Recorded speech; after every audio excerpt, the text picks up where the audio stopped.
Құрметті тыңдарман, көп әулетте абысындардың арасындағы қызғанышты жай ғана көре алмаушылық деп ойлаймыз. Кейде әйел басқа әйелді емес, уақыт өте келе жоғалтып алған өзін қызғанады. Отбасы, бала-шаға, үйдің тірлігімен жүріп, бір күні өзінің де арманы, хава, қалауы, бақыты болғанын ұмытып кетеді. Ал басқа біреудің бақытты өмірін көрген сайын, ішіндегі сол бос қалған сезім оянады. Міне сол үнсіз басталған сезім кейде тұтас бір әулеттің тыныштығын бұзуы мүмкін. Бүгінгі әңгіме екі абысынның ғана емес, өзін қайта іздеген бір әйелдің тағдыры. Қарашаның аяғы еді.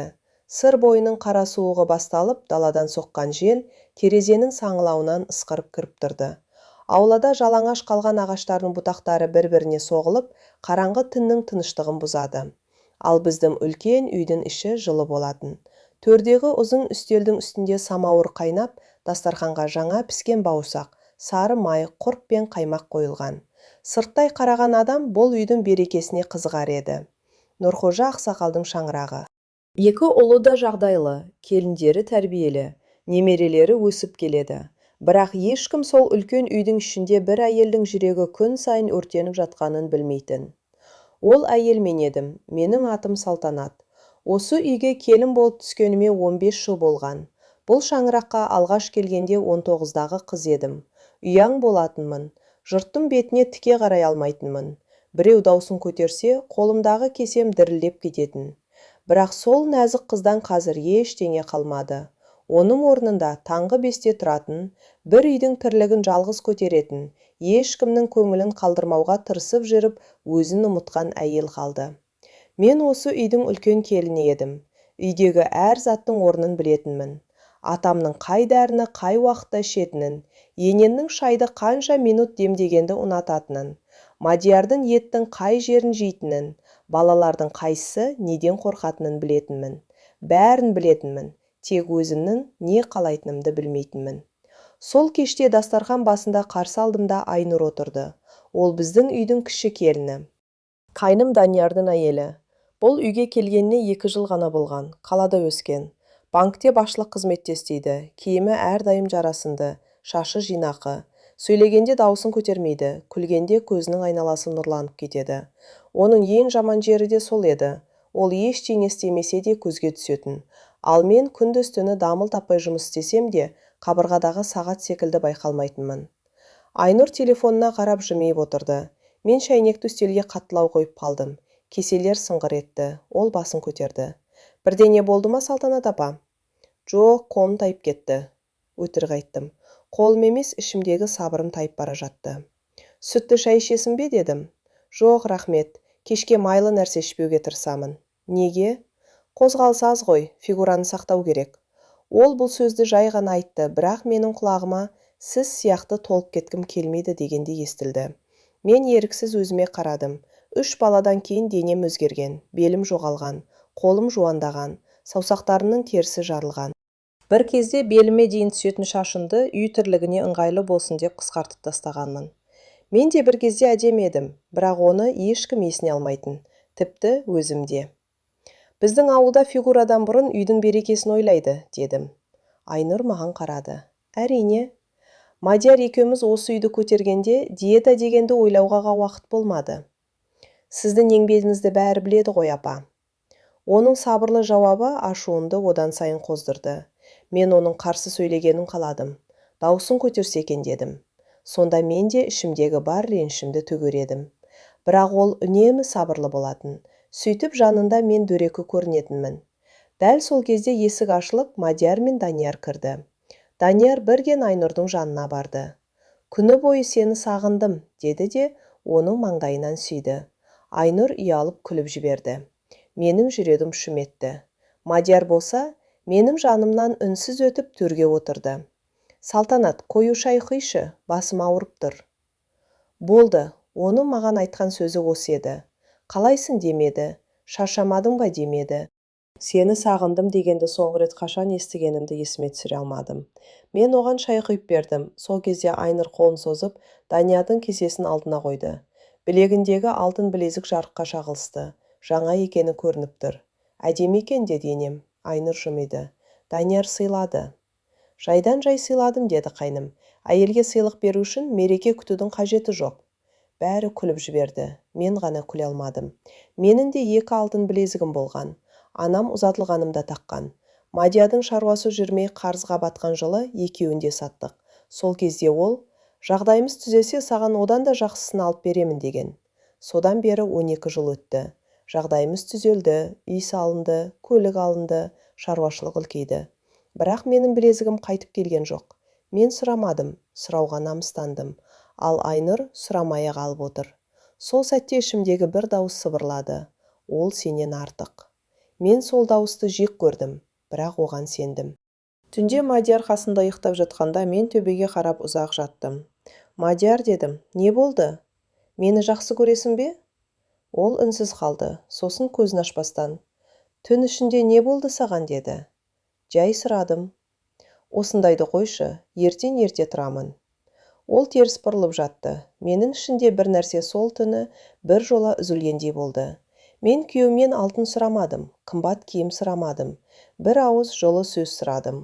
Ол да көп болып шықты. Сол түні мен алғаш рет Айнұрды шын жүрегіммен жек көрдім.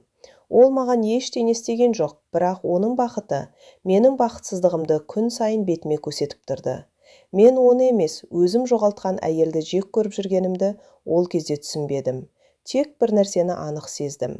Айнұр бұл үйге келгеннен кейін менің орным тарылып бара жатқанда еді. Ал мен өз орнымды ешкімге бергім келмейтін. Бір аптадан кейін енемнің туған күніне дайындық басталды. Үйге 50-ге жуық адам шақырылды. Мұндай үлкен жиынды бұрын мен жалғыз ұйымдастыратынмын. Қандай ет асылатынын, кімнің қай жерге отыратынын, қандай салат дайындалатынын өзім шешетінмін. Сол жолы енем дастархан басында. Айнұр қаладағы мейрамханадан тағамдарға тапсырыс беріп қойсын деді. Мен қолындағы қамырды илеп отырып тоқтап қалдым. Не үшін? Саған жеңіл болсын. Маған қиын емес. Қиын емес екенін білемін, бірақ заман өзгерді. Бәрін үйде жасап, өзіңді өлтіре берудің қажеті жоқ. Айнұр үнсіз отырды. Мен оған қарадым. Сен айттың ба? Нені? Мейрамханадан алдыруды. Жоқ, енем өзі айтты. Қаладағылар дайын асқа үйренген ғой. Айнұрдың жүзі сәл өзгерді. Салтанат апа, мен сізге көмектесейін деп едім.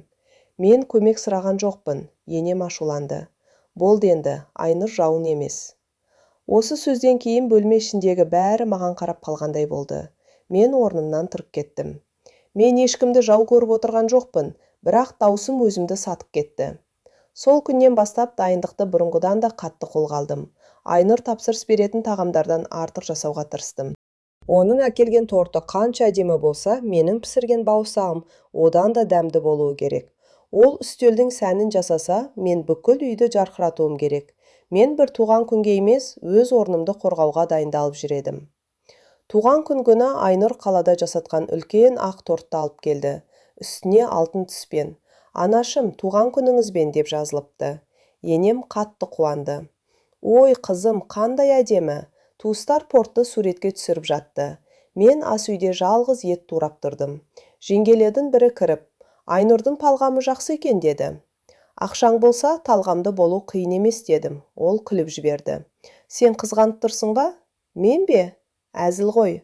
Ол шығып кетті. Бірақ қызғанып тұрсың ба деген сөзі ішімде қалды. Қонақтар жиналған кезде Айнұр ұзын көк көйлек киіп шықты. Бойына құйып қойғандай жарасады. Білегінде тағы сол алтын білезік. Ал мен күні бойы ас үйде жүріп, бетім қызарып, шашымның түбі терлеп кеткен. Бір кезде енем бәрінің алдында. Екі келінім де жақсы. Салтанат үйдің бар ауыртпалығын көтеріп жүр. Айнұр болса қаладағы шаруаны реттеп береді деді. Жұрт қолпаштап қойды, бірақ менің құлағыма екеуі де жақсы деген сөз ауыр тиді. Бұрын бұл үйдің жалғыз мақтаулы келіні мен едім. Енді мені Айнұрмен теңестіріп отыр.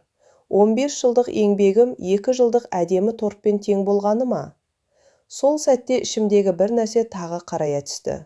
Кешке қонақтар тарағаннан кейін енем Айнұрға: Қызым, шашадың, бөлмене барып демал деді. Мен қолымдағы ыдысты үстелге қойдым.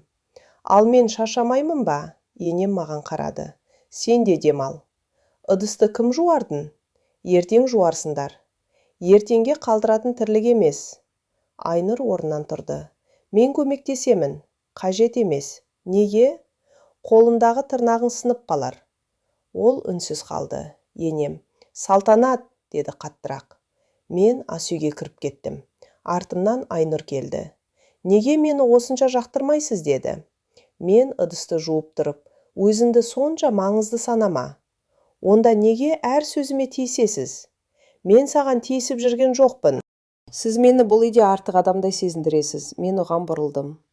Бұл үйге келгенде мен де артық адам болдым. Ешкім мені аяған жоқ. Сізге қиын болғаны үшін маған да қиын болуы керек пе? Сөз таппай қалдым. Мен сіздің орныңызды алып жатқан жоқпын, деді ол. Бірақ сіз мені көрген сайын бір нәрседен айырылып жатқандай боласыз. Ол шындық айтып тұрды. Сол үшін ашуландым. Менің орнымды сен анықтамайсың. Мен анықтап жүрген жоқпын. Ендеше үлкенге ақыл айтпа.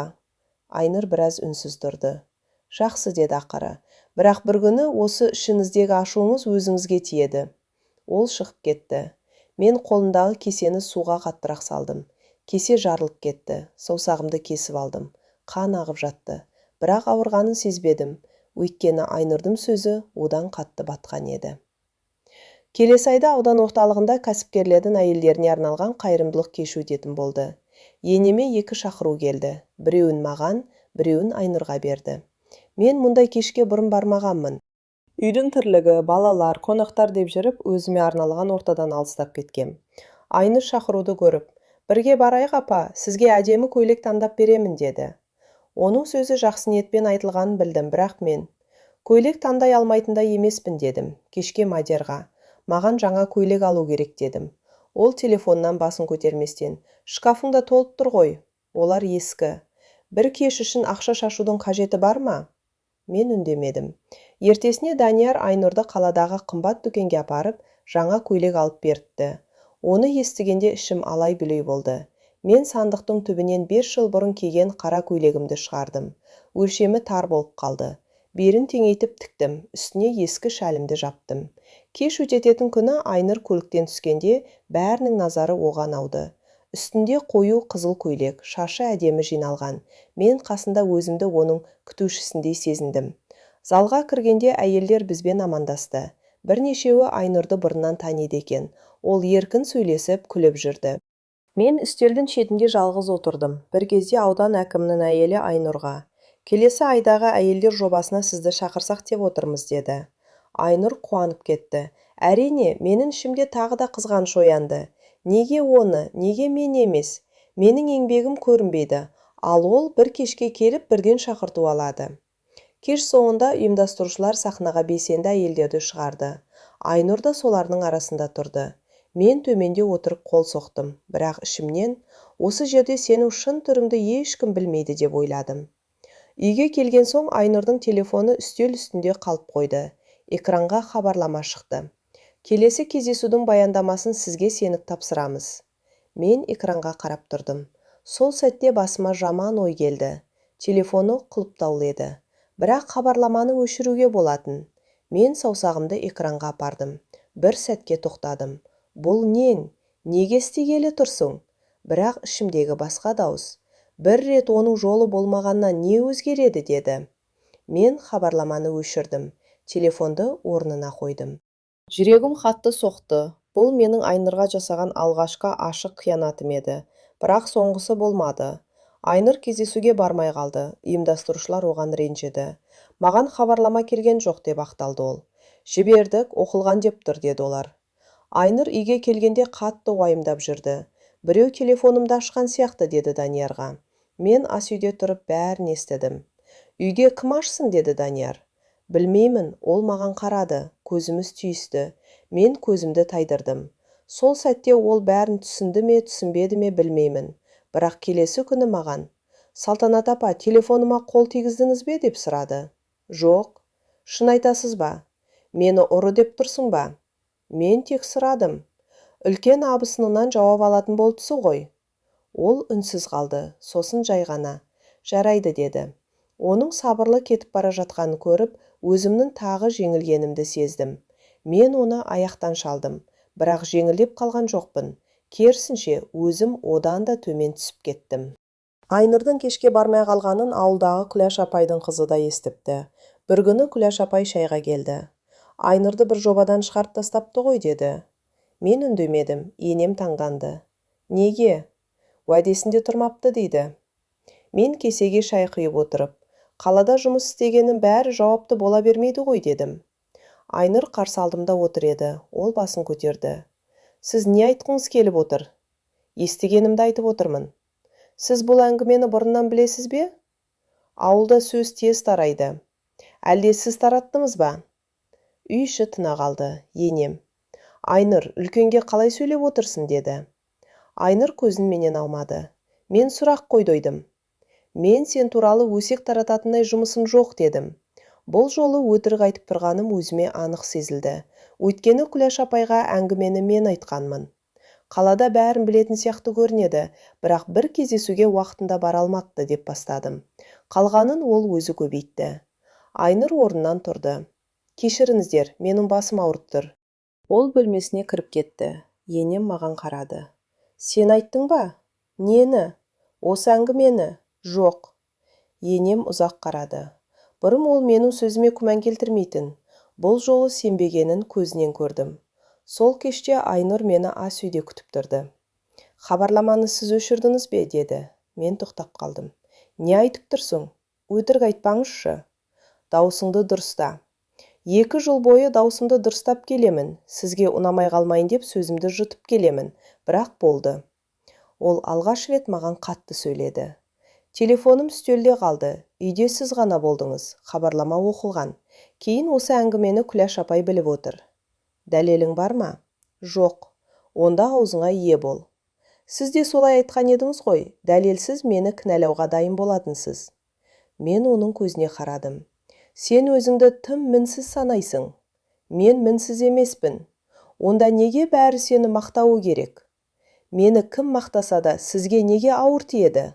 Ауыр тимейді, тиеді. Сен бұл үйге келіп бәрін өзгерттің. Сөз аузынан айқай болып шықты. Айнұр үнсіз қалды. Мен тоқтай алмадым. Сен келгенге дейін бұл үйде менің орным бар еді. Енем менімен ақылдасатын, Данияр мені сыйлайтын, Мадияр менің еңбегімді білетін. Сен келдің де бәрінің назары саған ауды. Мен ешкімнен сіздің орныңызды сұраған жоқпын. Сұрамай қалдым. Қандай орынды? Жақсы келіннің орнын. Айнұрдың жүзіндегі ашу бір сәтте аянышқа айналды. Сол аяныш мені қорлады. Салтанат апа, деді ол баяу. Жақсы келін болу үшін басқа келіннің жаман болуы міндетті емес. Мен жауап бере алмадым. Сіз менімен емес, өзіңізбен жарысып жүрсіз, деді ол. Бірақ сол жарысқа мені сүйреп кіргіздіңіз. Ол бөлмеден шығып кетті. Мен жалғыз қалдым. Осы жолы оның артынан ауыз сөз айта алмадым. Өйткені ол шындықты айтып кетті. Бірақ шындық мені өзгертпеді. Қайта ашуымды күшейтті. Енді мен оны мені аяғанын жек көрдім. Көп ұзамай енемнің алтын алқасы жоғалды. Ол алқаны атам 30 жылдықтарына сыйлаған. Енем ерекше күндері ғана тағатын. Сол күні ауылға туыстар келген. Үйдің іші адамға толы еді. Кешке енем сандығын ашқанда алқа жоқ болып шықты. Таңертең осында қойғанмын, деді ол аттырап. Бәріміз іздей бастадық сандықты. Төсектің астын, ас үйді, қонақ бөлмесін еш жерден табылмады. Бөтен адам кірген жоқ қой, деді енем. Осы сөзден кейін бөлме іші суып кеткендей болды. Үйде өзіміз ғана болғанбыз. Бір кезде менің көзім Айнұрдың сөмкесіне түсті. Ол орындық үстінде тұр. Ішімде қорқынышты ой жылт етті. Алқаны оның сөмкесіне салып жіберсем ше? Бұл ойдан өзім шошыдым. Бірақ дәл сол уақытта енем көрші бөлермеге кетті.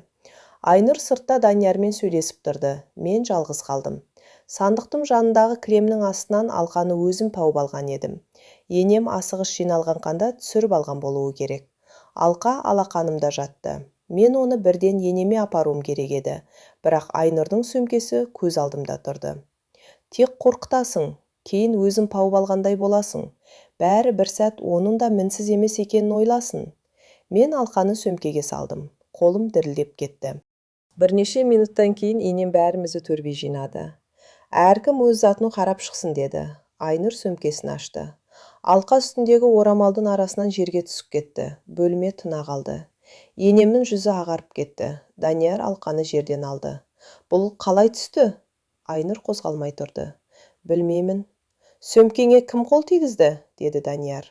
Айнұр бірден маған қарады. Мен сол көзқарасқа шыдай алмай енеме бұрылдым. Мүмкін байқамай салып алған шығар. Айнұрдың демі тоқтап қалғандай болды.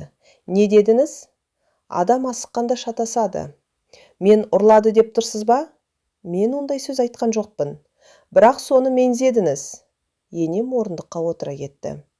Айнұр, саған алқа керек болса сұрайтын едің ғой. Бұл сөз Айнұрға пышақтай қадалды. Мама, мен алған жоқпын. Онда сөмкеңе қалай түсті? Біреу салды. Данияр маған қарады. Жеңеше, сіз бірдеңе көрдіңіз бе? Жоқ. Мадияр да үнсіз мені бақылап тұрды. Менің жүрегім кеудемді жарып шығатындай соқты. Айнұр маған жақындады. Сіз салдыңыз ба? Не айтып тұрсың? Көзіме қарап айтыңыз, сіз салдыңыз ба? Жоқ, өтірік айттым. Ол көзімнен бәрін түсінді.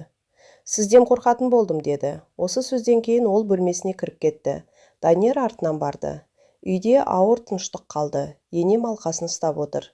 Мадияр маған тік қарады. Салтанат, деді ол. Бұл сенің ісің бе? Жоқ. Маған өтірік айтпа. Мен істеген жоқпын. Ол біраз үнсіз тұрды. Көзіме қарай алмай тұрсың. Мен шыдай алмай асүйге кіріп кеттім.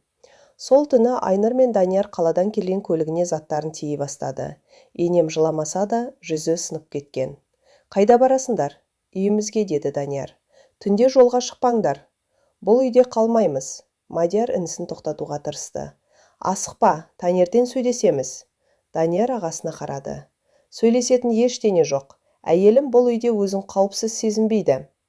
Айнұр сырт киімін киіп шықты. Ол менің жанымнан өтіп бара жатқанда тоқтады. Сіз жеңдіңіз, деді. Менің жүрегім ауырды. Мен жеңген жоқпын. Осы үйде жалғыз жақсы керін болып қалдыңыз. Ол шығып кетті. Көлік қақпадан алыстап кеткенде үйдің іші бұрынғыдан да суық болып қалды. Мен шынымен өз орнымды қайтарып алғандай едім. Бірақ ол орнында енді ешқандай қуаныш жоқ болатын.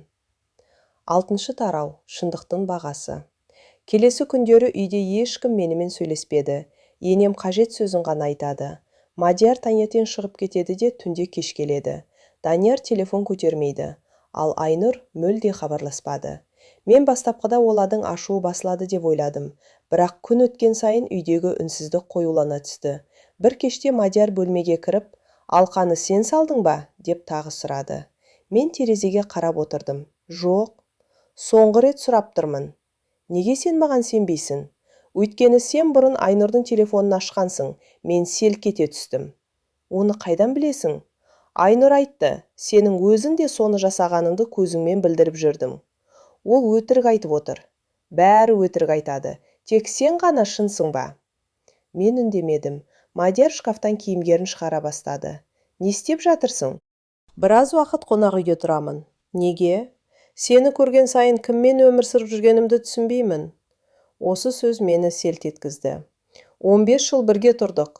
Сол 15 жылда сенің ішінде осынша ашу жиналғанын байқамаппын. Оны кім жинады? Тағы да басқаны кіналайсың ба?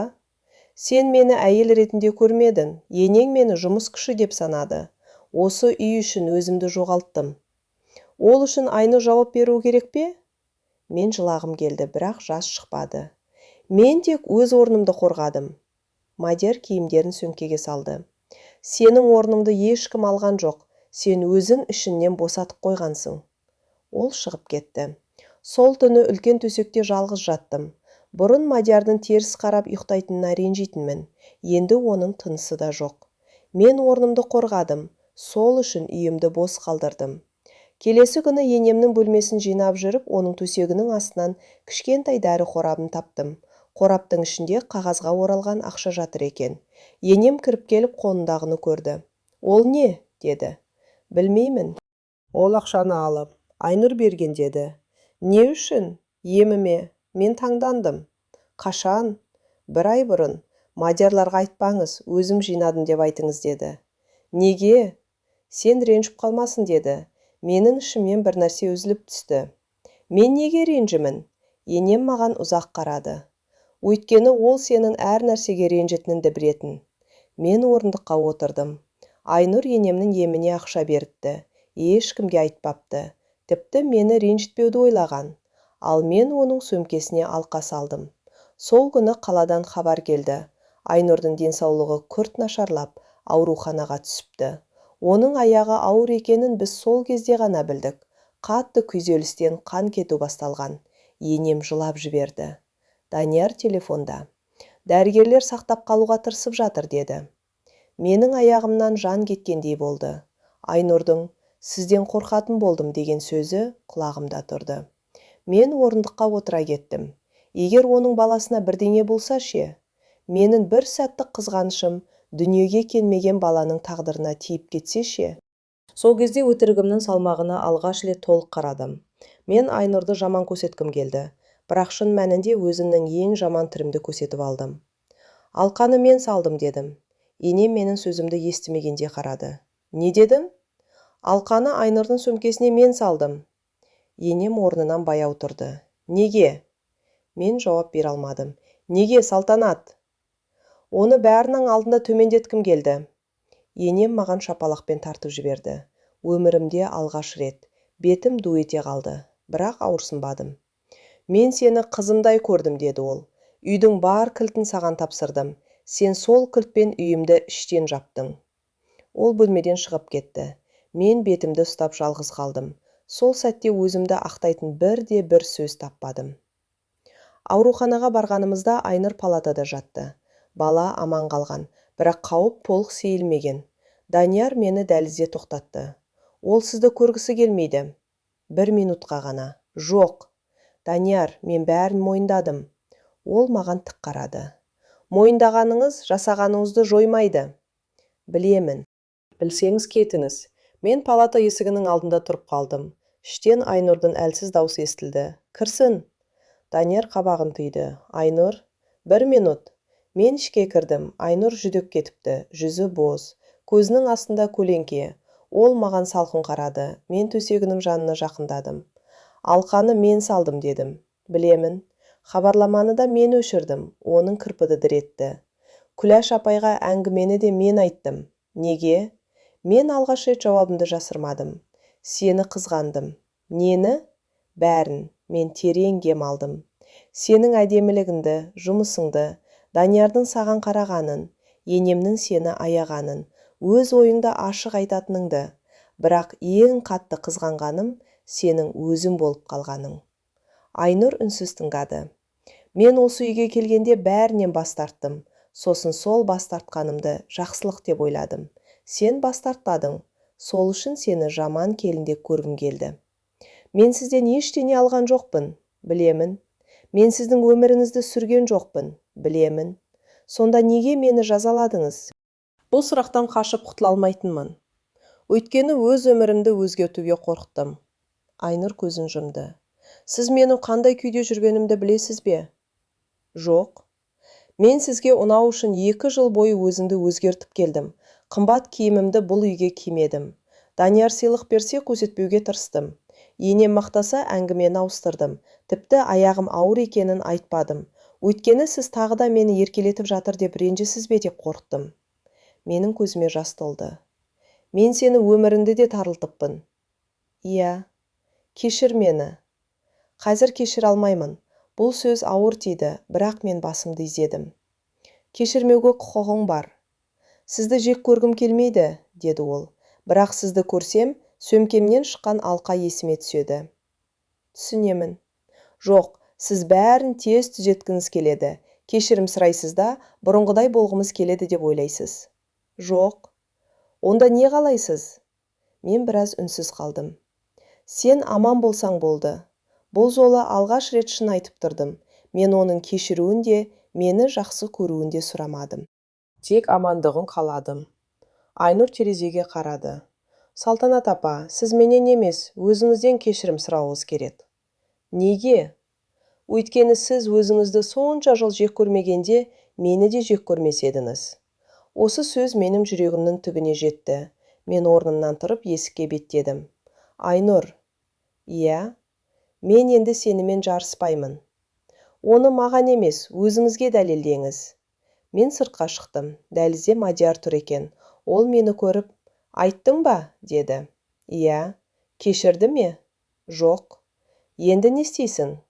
Күтемін. Нені? Өзгергенімді өзім сезінген күнді. Мадияр маған ұзақ қарады, сосын «Мен де кінәлімін» деді. Мен таңғандым. Неге? Сені бәріне шыдайды деп ойладым. Үйдің тірлігі өздігінен болып жатқандай қабылдадым. Сен сөйлегің келгенде тыңдамадым. Бірақ менің жасағанымды ол ақтамайды. Сен қайтып келесің бе? Ол бірден жауап бермеді. Әзірге жоқ. Менің жүрегім ауырды, бірақ алғаш рет оны кінәламадым. Түсіндім дедім. Кейбір нәрсені қайтару үшін күштеп ұстап қалмау керек екен. Айнұрдың баласы аман-есен дүниеге келді, қыз болды, атын Айлен қойды. Мен перзентханаға барған жоқпын, өйткені Айнұр өзі шақырғанша бармауға шешім қабылдадым. Бірақ балаға арнап кішкентай көрпе тіктім. Әрбір тігісін қолмен бастым. Көрпенің ішкі жағына кішкентай ғана сөз жаздым. Ешкіммен жарыспай, өз бақытыммен өз. Сыйлықты Даниярға бердім. Айнұр алмаса ренжімеймін дедім. Ол үнсіз алып кетті. 3 күннен кейін телефонға хабарлама келді. Айнұр көрпеге оралған Айленнің суретін жіберіпті. Астында бір ғана сөйлем. Рахмет, Салтанат апа. Мен ұзақ жыладым. Бұл кешірді деген сөз емес еді, бірақ есіктің толық жабылмағанын білдіретін. Сол бір жылда мен көп нәрсені өзгерттім. Үйдің барлық тірлігін жалғыз көтеруді қойдым. Балаларға міндет бөлдім. Енеме шашасам ашық айтатын болдым. Өзіме киім алдым, шаштаразға бардым. Ауылдағы әйелдерге арналған шағын наубайхана аштым. Мадияр алғашқы кезде алыстан бақылап жүрді. Бір күні кешке дүкеннің есігін жауып жатқанымда ол келді. Үйге бірге қайтайық деді. Біз көлікте ұзақ үнсіз отырдық, сосын ол қолымды ұстады. Кешір деді. Не үшін? Сені әйелім емес, бәріне үлгеретін адам деп қабылдағаным үшін. Мен оның қолына қарадым. Бір кезде осы сөзді есту үшін бәрін беруге дайын едім. Қазір де жүрегіме жетті, бірақ мен бұрынғыдай оған жабысып қалмадым. Екеуміз де қайта үйренуіміз керек дедім. Нені? Бір-бірімізбен сөйлесуді. Ол басын изеді. Мадияр үйге қайтып келді, бірақ бәрі бір күнде түзелген жоқ. Біз кейде ұрыстық, кейде ескі әдетімізге қайта түстік, бірақ енді үндемей жиналатын өкпе болмады. Бір жылдан кейін Нұрқожа атамның туған күніне бүкіл отбасы қайта жиналды. Айнұр мен Данияр да келді. Айнұр қолында Айленді көтеріп кірді. Мен есік алдында тұрдым. Бір сәт екеуміз үнсіз қарастық. Сосын ол баланы маған ұсынды. Ұстайсыз ба? Менің қолым дірілдеп кетті. Бола ма? Болады. Айленді құшағыма алдым. Кішкентай жүзіне қарадым. Ол көзін ашып маған үнсіз қарап жатты. Әдемі екен дедім. Айнұр жымиды. Даниярға ұқсайды. Көзі сенікі. Арамызда жеңіл тыныштық орнады. Бұрынғы жақындық жоқ. Бірақ бұрынғы өшпенділікте жоғалған. Дастархан басында енем. Екі келінім екі жағымда отырсын деді. Мен Айнұрға қарадым. Ол менің жаныма келіп отырды. Бір кезде туыстардың бірі. Екі абысын тату болса, үйдің берекесі ғой деді. Бұрын мұндай сөзді естігенде өзімді дәлелдеуге тырысатынмын. Бұл жолы үндемедім. Өйткені татулық бірге күліп, бірге шай ішумен ғана өлшенбейтінін түсіндім. Татулық бір-біріңе зиян тигізуге мүмкіндігің бола тұра тоқтай білу. Өз ішіндегі қызғанышты басқа адамның мойнына артпау. Біреудің бақыты сенің бақытыңды кемітпейтінін түсіну. Айнұр маған еңкейіп, Салтанат апа, шай құяйын ба деді. Мен оған қарадым. Осыдан бір жыл бұрын дәл осы дастархан басында мен оның әр қимылынан астар іздейтінмін. Енді тек қарапайым сұрақ естідім. Құя ғой дедім. Ол шай құйып берді. Мен кесені қолыма алдым. Айнұр, иә, сен бұл үйге келгенде менің орнымды алған жоқсың. Ол маған қарады. Мен өз орнымды өзім жоғалтып алыппын. Айнұр біраз үнсіз отырды. Енді таптыңыз ба? Мен жан-жағыма қарадым. Мадияр балалармен сөйлесіп отыр. Енем немересін еркелетіп жүр. Атам төрде батасын беруге дайындалды. Бірақ бұл жолы мен өз орнымды осы адамдардың арасынан іздеген жоқпын. Қолымды кеудеме қойдым. Иә дедім, өзімнің ішімнен таптым. Айнұр жымиды. Сол күлкіні алғаш рет қызғанбай көрдім. Менің жүрегімде баяғыдай өрт жоқ еді, тек шоқтың ізі қалған. Ол із маған өмір бойы бір нәрсені есіме салып тұратын болды. Әйелдің ең қауіпті жауы кейде екінші әйел емес. Оның өз ішінде жылдар бойы айтылмай қалған өкпесі. Өзгенің бақытына қарап оянған кемдік сезімі, өзін жоғалтып алғанын мойындағысы келмейтін намысы. Мен Айнұрды жеңгім келді. Сол жолда отбасымды, күйеуімді, өз қадірімді жоғалта жаздадым. Ақырында түсінгенім, абысыныңды жеңу жеңіс емес, өзіңнің ішіңдегі қызғанышты жеңу ғана нағыз жеңіс екен.